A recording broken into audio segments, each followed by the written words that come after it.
Which Carolina Panthers players stand to benefit the most from a fresh start with a new coaching staff? I'll tell you right here on Locked On Panthers. You are Locked On Panthers, your daily Carolina Panthers podcast.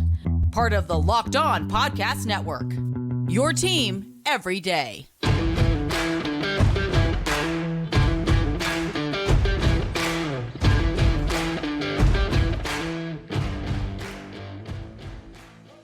To another edition of the Locked On Panthers podcast, a part of the Locked On Podcast Network. I'm your host, as always, Julian Council, talking Carolina Panthers with you every Monday, Tuesday, Wednesday, Thursday, and Friday. Your team every day. That's our motto here on the Locked On Podcast Network. Subscribe or follow for free on YouTube or wherever you listen to your favorite podcast.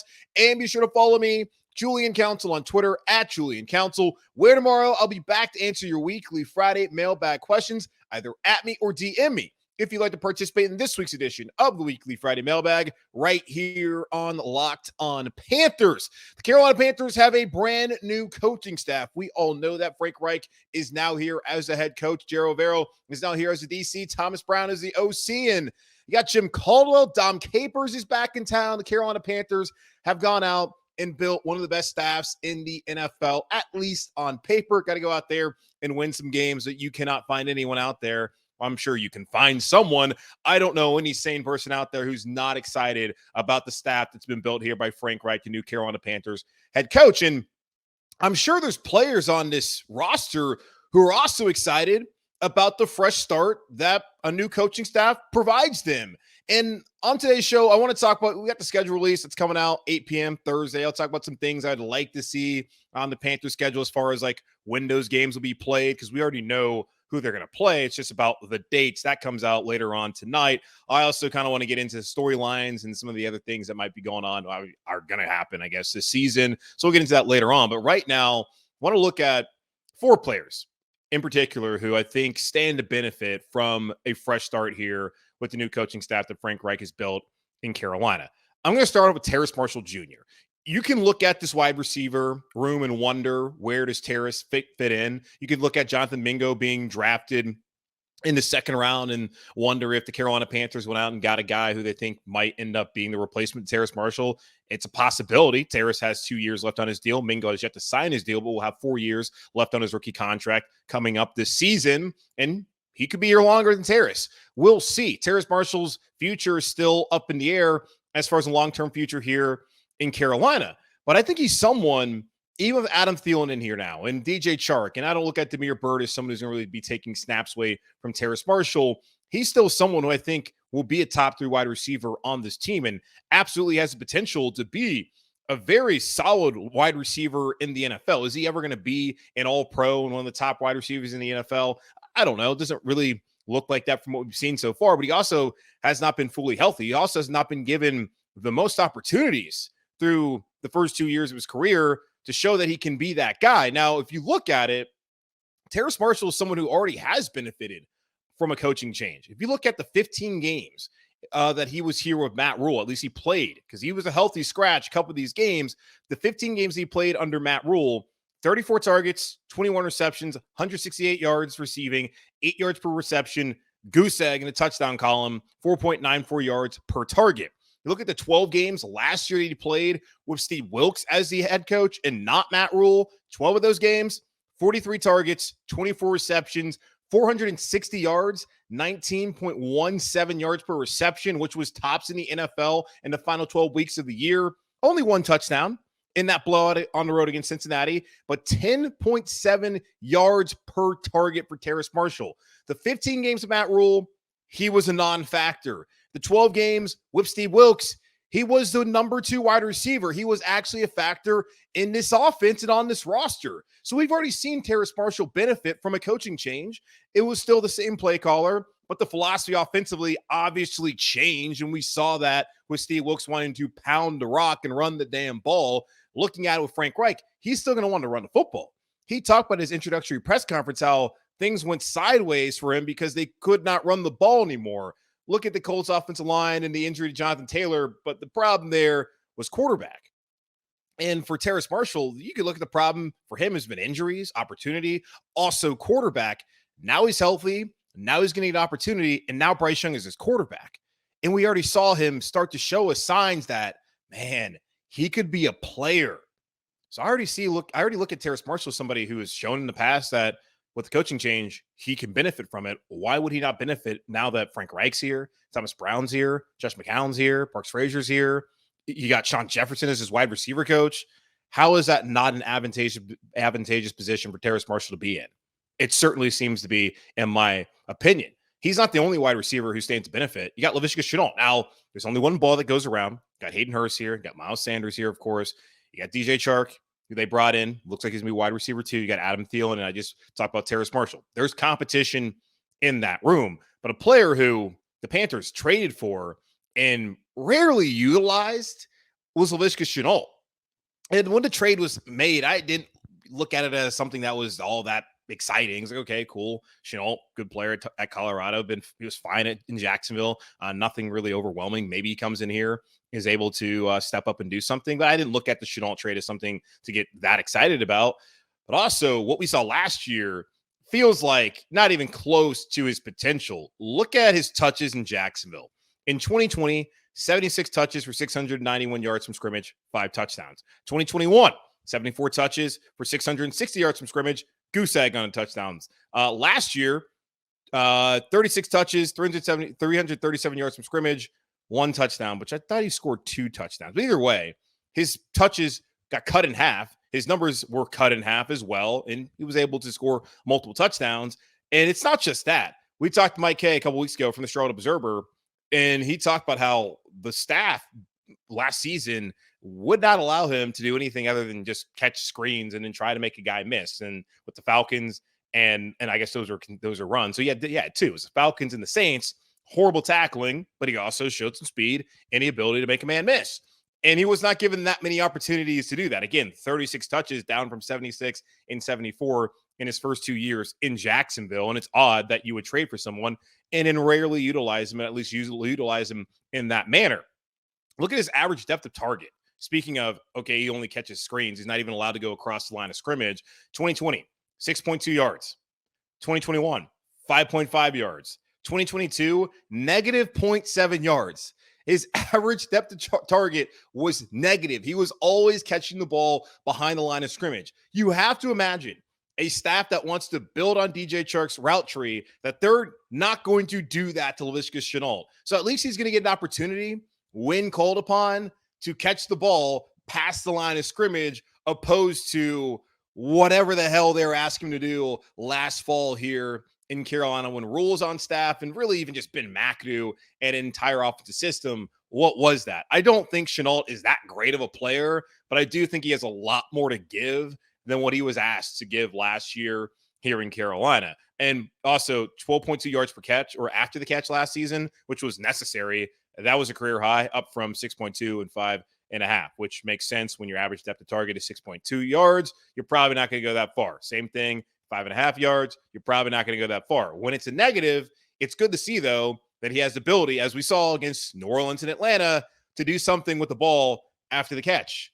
Maybe, just maybe, this staff will see that and think, maybe we can actually use this guy for something more than just these gimmicky screens and hope he makes 4 players miss and that NFL players lose the ability to control their bodies and actually be able to make a tackle.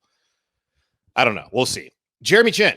And this one, in a way, has been said and doesn't necessarily need to be said again. They brought in Von Bell. He's going to play close to the line of scrimmage.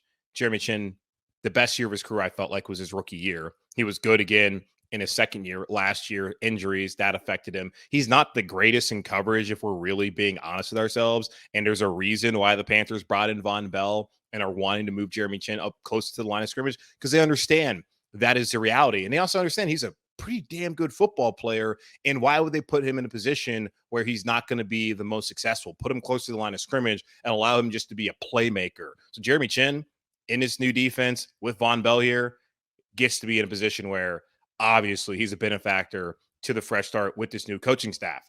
Finally, CJ Henderson. It can't get worse, right? It can't. Henderson last season, couple interceptions. He found a way to make some plays like Atlanta. Thought we were going to win that game after the CJ Henderson interception, especially after all the mistakes that he had made up until that point. And then after that game, all the mistakes he made after then. The Carolina Panthers have said already how they feel about CJ Henderson as far as what his future will be here in Carolina. And they do not believe after this season that he's someone that they're going to keep around because they decided not to pick up the $11.5 million and exercise that fifth-year option, which was a no-brainer. He has not earned it. They've also brought in Eric Rowe. They brought in Jimmy Robinson, who could play safety, probably going to be more of a nickel. They brought in guys who could take snaps away from CJ Henderson. But he has a new coaching staff. He has Jonathan Cooley now as his cornerback coach. He has D'Angelo Hall as his assistant quarterback coach. He has an opportunity now with a new coaching staff to potentially turn it around. And he might not have a future here in Carolina. If he goes out and balls out, plays well, the Panthers may not be able to afford him and keep him around. And Henderson might look at, hey, you guys didn't believe me last season. Why would I stay? But it would be beneficial for the Panthers this season if he does play well. It would also be beneficial to his career because if he does not work out now, I've already went over this. The coaching staff that drafted him, he played with them. Then Urban Meyer played with him barely, like 2 games. I don't even know if he was active in either one of those games. Came here with Matt Rhule, played for him. Last year, Steve Wilkes. This is his 5th coaching staff. He has not had the continuity of having the same cornerback coach throughout his career in the NFL, and that's through 4 seasons. So maybe that's hurt him. I don't know what it is. There's a reason why he was drafted in the top 10 back during the 2020 drafts. And let's not sit here and be like, oh, well, the scouting aspect was terrible. No, 2019, there was no pandemic. People had already known who he was. That is not a factor in why he has failed. I don't know what the issue has been. I look at CJ Henderson as someone who obviously has talent and is going to run out of chances if he does not get it done this year. So clearly, to me, he is someone who stands benefit from having a coaching change and getting someone else in his ear, and maybe they can get the best out of him. Because the thought was the Carolina Panthers have built one of the best coaching staffs in the NFL. Well, go out there, coach up your players, and let's see what we can get at CJ Henderson this upcoming season. So when are the Panthers going to play these games this upcoming season? We'll find out later tonight, 8 p.m., I believe, on the NFL Network, ESPN, whoever else is going to be broadcasting this major event of the NFL scheduled dates being released. They're holding us all hostage. People like me just want to know, when am I going to be off on a Sunday this fall? And, how can I plan my life around it? That's all I'm asking. We'll talk about the schedule release coming on tonight and some of the storylines that we already know are going to happen coming up in the 2023 season. That coming up here in just a moment on Locked On Panthers. Are you looking for a delicious snack but don't want all the sugar and calories? Then you need the best tasting protein bar ever, Built. If you're like me and you want to make healthier snack choices, but you don't want to compromise on taste, I've got just the thing for you, Built Bars and Built Puffs. Built Bars are healthy and taste amazing. Seriously, they taste so amazing you won't think that they're good for you. Well, they are. So what makes Built Bars so good, you ask? Well, for starters, they're covered in 100% dark chocolate. That's right, dark chocolate on every single bar and puff. I'm not sure how Built does it, but these bars taste like a candy bar while maintaining amazing macros. And what's even better is that they are healthy for you. Only 130 calories and 4 grams of sugar with a whopping 17 grams of protein. And now you don't need to wait around for a box anymore. For years, we've been talking about ordering your Built bars at Built.com. You can still do that. Get their specialty flavors, but now you can get them at your local Walmart or Sam's Club. That's right. Head to your nearest Walmart today, watch the pharmacy section, and grab yourself a box of Built Bars. You can pick up a 4-bar box of cookies and cream bar, double chocolate bar, or coconut puff. And if you're close to a Sam's Club, run in and grab a 13-bar box of their hit flavors, brownie batter puff and churro puff. You can thank me later. The NFL really is full of themselves, Every month has to have some major event in the offseason, especially. We got the combine, and we got the draft, and now we got the schedule release. Well, the scheduled date release. We already know what the schedule is going to look like. The Panthers are going to play the Packers at home, the Vikings at home, the Texans at home, the Colts at home, the Cowboys at home, the Falcons at home, New Orleans at home, Tampa at home. On the road, they're going to go to Chicago, Detroit, Jacksonville, Tennessee, Seattle, Miami, Atlanta, New Orleans, Tampa Bay. So there's your schedule. The only thing that needs to be released is when the games are actually going to be played. The only thing I care about are when the games are actually going to be played. I also want to know the preseason dates in those games to know when in August I can actually enjoy a weekend, opposed to being stuck watching 4-stringers who aren't going to make the team battle it out in the fourth quarter. But that's my problem, not your problem. I'm sure you don't really care at all. Looking at the schedule, plenty of storylines that we'll have time to discuss through the next coming months, really, once we get to those weeks. Green Bay, Panthers getting the Packers at home. hopefully, hopefully all that Bryce Young is here and people are excited. We can fill our own stadium and there won't be a bunch of cheeseheads in the building.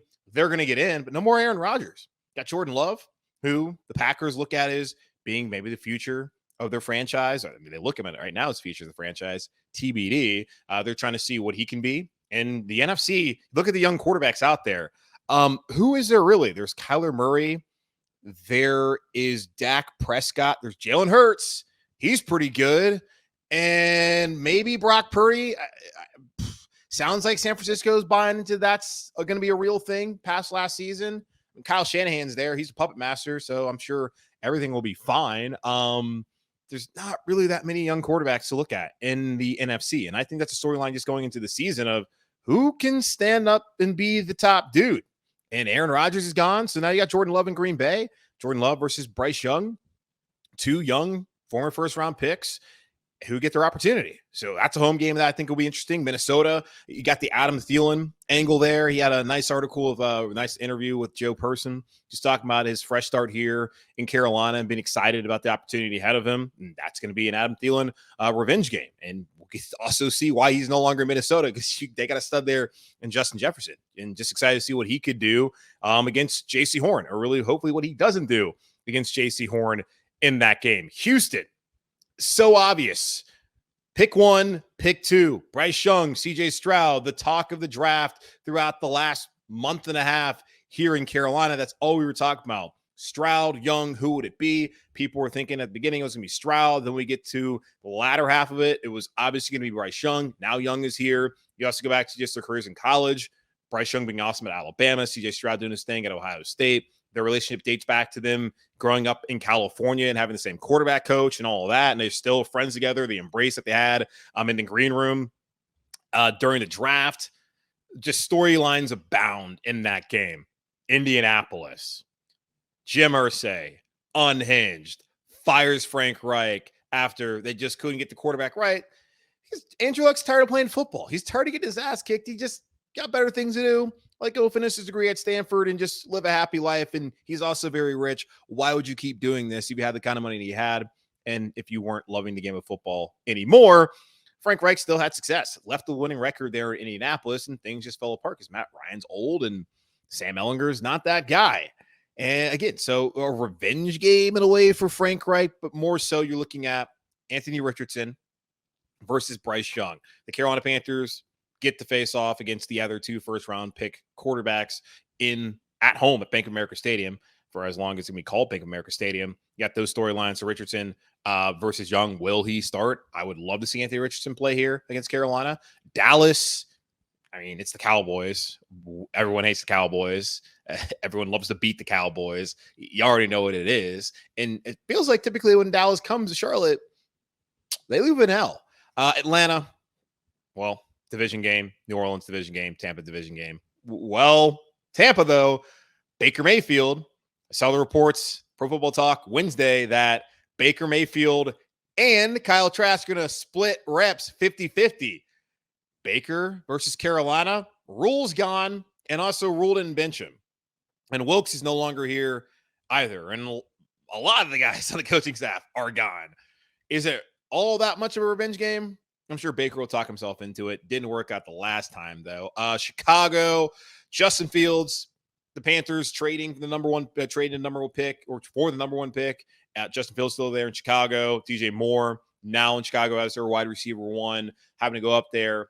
Nice reunion with DJ, and also looking at, hey, the Bears, they had an option. They could have stayed at number one, could have taken Bryce Young or CJ Stroud, and now you got Bryce Young here in Carolina. The Panthers could have taken Justin Fields back in 2021, opted not to. There's that storyline.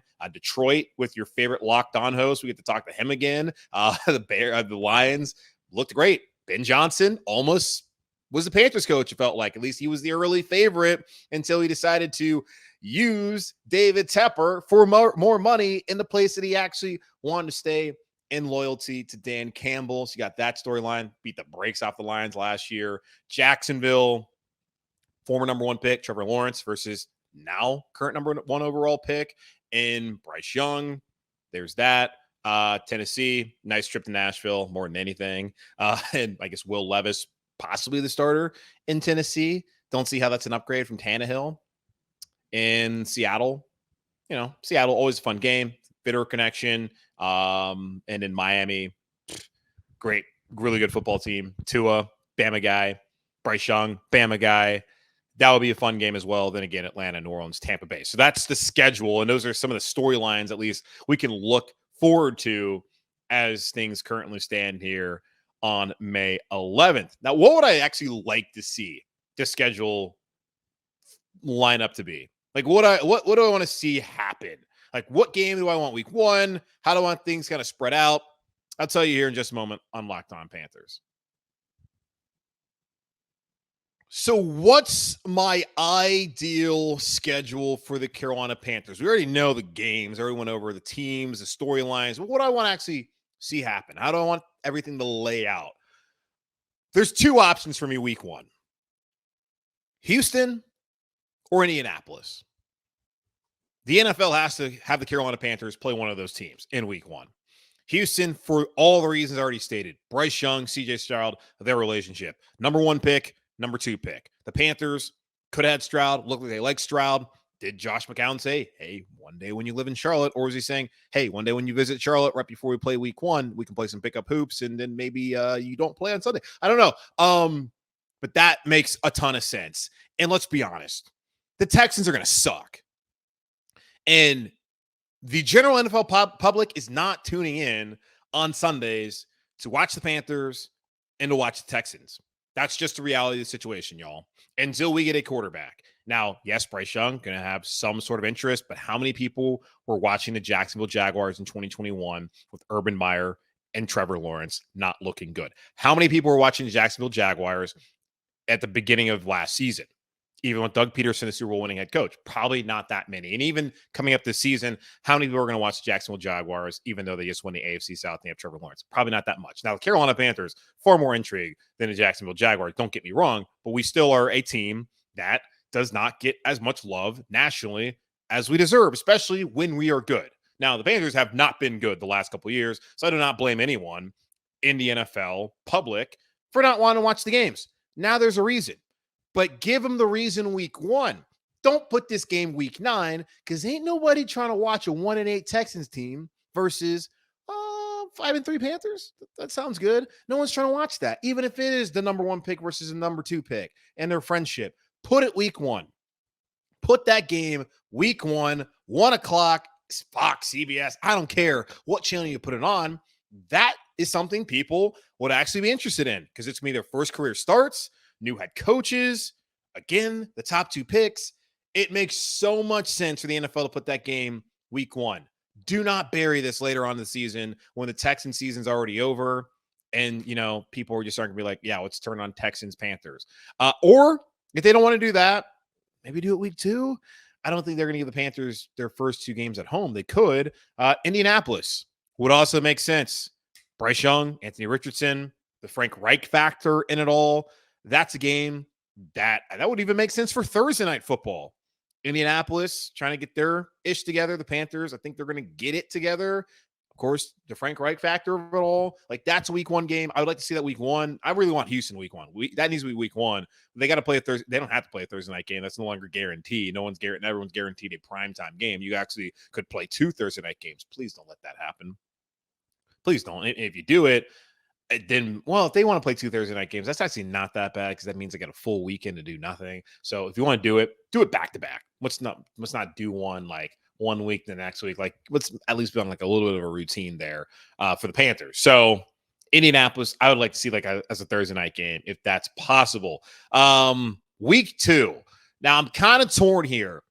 Week 2, would love for it to be a divisional game, and that's what it's been the last couple of seasons. I mean, week 2, I think, was Tampa. That was New Orleans in 2021. Last year was actually on the road against the Giants. I think they just played New Orleans at home week 3. Let's maybe play New Orleans a little bit later on in the season, not playing right away in week 1 or week 2 or week 3. I want to play Tampa. Give me the Baker revenge game. Put that in quotes. Week 2, whether it's in Tampa Bay or it's in Carolina. Give me that game early. Like, let's go 1-0 in the division right away. So I'm also torn because whatever Baker Mayfield, who cares? But also, like, I don't love the long gap of You play this game super early. They play New Orleans week 3. Don't play them again until week 18. Can we not do that anymore? Let's not do how spread out they are. I want. Let's do the divisional games like in October, November, December, and January. Like, let's kind of spread it. Let's have it not too spread apart like they have in the last couple of seasons. I'm totally fine with them being your last 2 or 3 games. I would just prefer them to not be early season games, especially when you're trying to figure it out with Bryce Young, unless it is a potential Baker Mayfield revenge game, and that just adds a little bit of early season intrigue. And who the hell knows how things are going to work out for Baker by time we get to November, December, or January, when the Panthers would likely play the Buccaneers again. He might not be the starting quarterback. He probably going to win the starting job at a camp. So let's get that early on in the season. Give me a primetime game against the Dallas Cowboys. Dallas is going to be on TV all the time. They're going to be playing at 425. They no longer have their hometown broadcast with a Joe Buck and Troy Aikman. But can we still get a 425 game, or at least a primetime game with the Dallas Cowboys? Like, give it to me on Monday Night Football. Everyone's going to watch. Got Bryce Young here now. Number 1 pick. There's that. The Cowboys, some sort of narcotic that these people can't get off of because they were good back in the 90s and now they're irrelevant. I don't understand it. My whole life, I'm 30. The Cowboys have sucked. They've been trash. But if you're going to be obsessed with the Cowboys, NFL, then let the Panthers benefit off of it on Monday Night Football. Give us a prime time. I'm not going to sit here and think Sunday night. You got to earn Sunday Night Football. You got to be good. And I don't know how the flex scheduling goes anymore, right? Because they change it all the time. I really feel like you start flexing Sunday night games after like week 4, because put the best game of the week there on Sunday night. Let's not mess around with this. Like, you got to earn it. And I'm hoping the Panthers will be good enough by the end of the season. They can be on a Sunday Night Football. But in the meantime, let's do Monday night. Put us on Monday Night Football against Cowboys. And then as far as like traveling goes for the fans out there, know the Roaring Riot fans, there's people who are part of that, who listen to the podcast, people who aren't even a part of it, who like to travel, go to the games.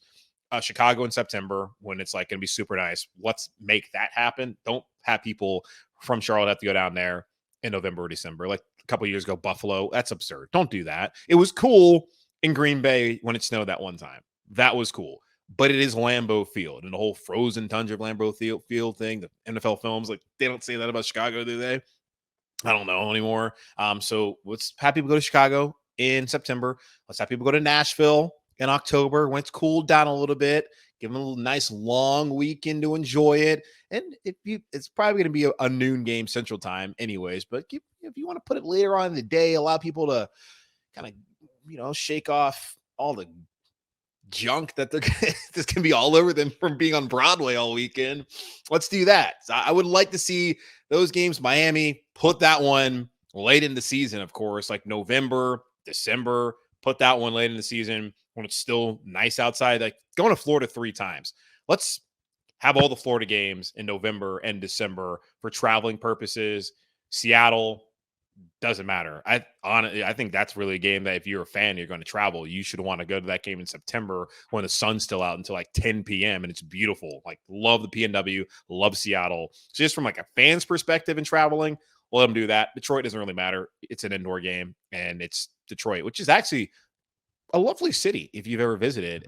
But I know most people don't think that highly of Detroit. Bring your passport. It's right there on the Detroit River across from Ontario. Go over to Canada and go do that. Just pro tip for people who don't know the geography of where Detroit lies here in our great country, the United States of America. All right, that's going to wrap up this edition of the Locked On Panthers podcast, a part of the Locked On Podcast Network, hosted by yours truly, Julian Council. Subscribe or follow for free on YouTube or wherever you listen to your favorite podcast. And be sure to follow me on Twitter at Julian Council, where tomorrow I'll be back to answer your weekly Friday mailbag questions, either at me or DM me to get those weekly Friday mailbag questions in.